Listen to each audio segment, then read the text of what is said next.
đau đớn riêng Huỳnh Tiểu Hương. Những đứa trẻ bị bỏ rơi đang rất cần sự giúp đỡ từ cộng đồng và những tấm lòng tình nguyện.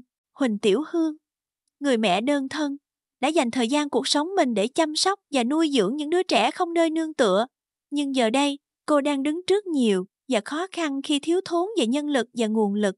Hiện tại, Huỳnh Tiểu Hương rất cần sự chung tay từ các tình nguyện viên và cộng đồng để tiếp tục sứ mệnh yêu thương này.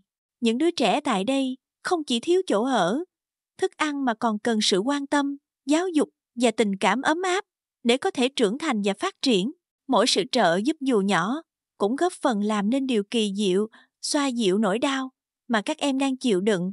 Huỳnh Tiểu Hương bắt đầu quá trình này từ nhiều năm trước khi chứng kiến cảnh những em nhỏ bị bỏ rơi ngoài xã hội, không ai có thác ngoại.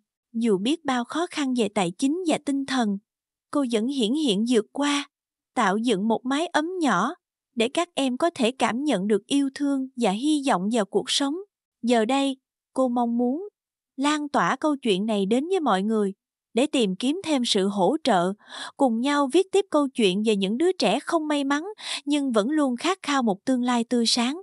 Nếu bạn có sức lực, hãy liên hệ ngay với Huỳnh Tiểu Hương để cùng tay làm nên điều kỳ diệu.